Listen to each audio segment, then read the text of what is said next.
Did you think you had a chance? I can't help myself. Ian Kerr, she hisses. The worker lifts a hand to shade his face. Nothing ventured, nothing gained. He shrugs with the insouciance only the young and privileged can carry off. Punks like this remind me of an older, privileged asshole, and the urge to punch his lights out has me clenching my fist. Since that would make Tiny angry, I settle for a warning. Word of caution. Don't trespass on another man's property, and you might make it to your quarter-century mark without a serious injury. The boy's mouth flaps open, but Tiny tugs me away before he can regain an ounce of composure. Property? She says with an arched eyebrow. I belong to you and you belong to me, I reply. Two-way street. Besides, would you ever have been interested in a guy like that? He wasn't even flirting with me. Love makes you blind and weak. If you say so. This was fun. She squeezes my arm and then leans her sweet head against me. Thank you for bringing me. I've bought her gems and houses and apartments, but a trip to the zoo is what makes her happy. I knew from the very first moment I saw her on the street that she was different. I liked the way she carried herself, self-assured and comfortable. I thought her long, light brown hair would look tempting spread out on my pillow. I imagined her thighs would be steel hard from the biking. She made me laugh when she kicked the door frame of the store after realizing the shop owner, who needed to sign for the delivery, was missing. She made me hard when she stared at my lips like she wanted to taste me. Her unfettered emotions were refreshing. But it was when she ran from me in my direct offer of pleasure that my appetite was whetted. I was well and truly caught. I hadn't actively avoided love, but I hadn't sought it out. Why should I?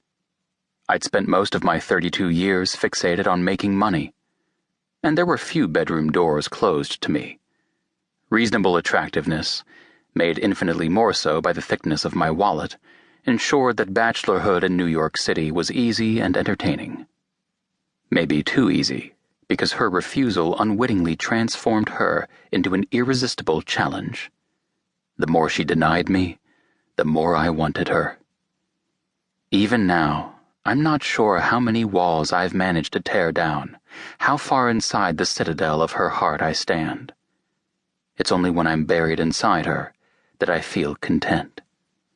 Safe. There's a danger that she'll wake up from her grief-induced fog and realize that I'm a manipulative asshole who is more trouble than he's worth. But I have time and proximity on my side.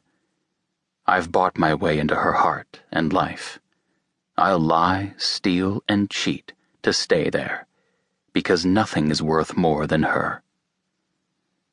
The rest of the morning she stays close to me, and while she attracts attention from other men, I manage to keep my temper in check, even in the face of one doughy father looking at her rapaciously as he eats an ice cream cone. On the ride home, I stew. I manage to hide it well enough that it doesn't affect her. She sighs happily and then falls asleep against me as we make the trip from Brooklyn back to our home in the meatpacking district. Our house is a prime example of Tiny not settling in. There's very little of her there. I went through and cleaned out space in the closet for her, but many of the drawers remain empty, and the hanging space I cleared looks bare. Tiny still hasn't let go of her fifth-story walk-up. My rent is paid, she'd said mulishly when I brought up the topic. She also has belongings at Central Towers, the place where she and her mom lived temporarily before her mom passed away 4 weeks ago. Tiny went back once, took a look at the bedroom where her mother had slept, and walked back out. I grabbed a few of her things and we left. She hasn't yet returned, at least as far as I know. I want us to be so intertwined that you can't tell where my shit ends and her stuff begins. The fact that she's holding part of herself back is terrifying to me. Me, Ian Kerr, the man who makes